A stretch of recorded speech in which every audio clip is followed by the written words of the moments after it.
ಭಾಗವಹಿಸಿದ ಗಣ್ಯರೇ, ನನ್ನ ಗುರುವೃಂದವೇ ಹಾಗೂ ನನ್ನ ನೆಚ್ಚಿನ ಸಹಪಾಠಿಗಳೆಲ್ಲರಿಗೂ 76ನೇ ಗಣರಾಜ್ಯೋತ್ಸವದ ಶುಭಾಶಯಗಳು.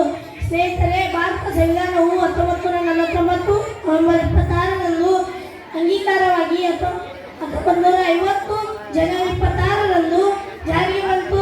ಈ ದಿನಕ್ಕೆ ಅಷ್ಟೊಂದು ಮಹತ್ವ ಏಕೆಂದರೆ ಭಾರತದಲ್ಲಿ ಸಂವಿಧಾನ ಜಾರಿಗೆ ಬಂದ ಕಾರಣದಿಂದಲೇ ದೇಶದ ಪ್ರತಿಯೊಬ್ಬ ಪ್ರಜೆಗೂ ಸಹ ಸಮಾನ ಶಿಕ್ಷಣ, ಪ್ರತಿಯೊಬ್ಬರಿಗೂ ಬೇಕಾದ ಮೂಲಭೂತ ಹಕ್ಕು, ಶಿಕ್ಷಣಕ್ಕೂ ಧಾರ್ಮಿಕ ಹಕ್ಕು ಇವೆಲ್ಲವೂ ಸಿಕ್ಕಿದ್ದು ಸಂವಿಧಾನ ಎಂಬುದು ಭಾರತದ ಸರ್ವೋಚ್ಚ ಕಾನೂನು.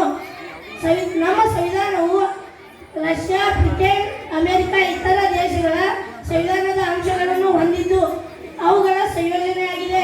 ಇನ್ನೊಂದು ಸಂವಿಧಾನವಾಗಿದ್ದು ನಮ್ಮ ಸಂವಿಧಾನ ಜಾರಿಗೆ ಕಾರಣರಾದ ಡಾಕ್ಟರ್ ಬಿ.ಆರ್. ಅಂಬೇಡ್ಕರ್ರನ್ನು ನಮ್ಮ ಭಾರತದ ಸಂವಿಧಾನ ಪಿತಾಮಹ ಎನ್ನಲಾಗುತ್ತದೆ.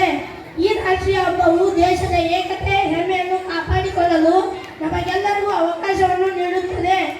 ಇದೇ ಮಂತ್ರವನ್ನು ನಾವೆಲ್ಲರೂ ಸಹ ಜಪಿಸುತ್ತಾ ಸದಾ ನೆನಪಿನಲ್ಲಿಟ್ಟುಕೊಂಡು ಚೆನ್ನಾಗಿ ಓದಿ ಈ ದೇಶವನ್ನು ಇನ್ನಷ್ಟು ಅಭಿವೃದ್ಧಿಯತ್ತ ಸಾಗಿಸೋಣ ಎಂದು ಹೇಳುತ್ತಾ ನನ್ನ ಮಾತಿಗೆ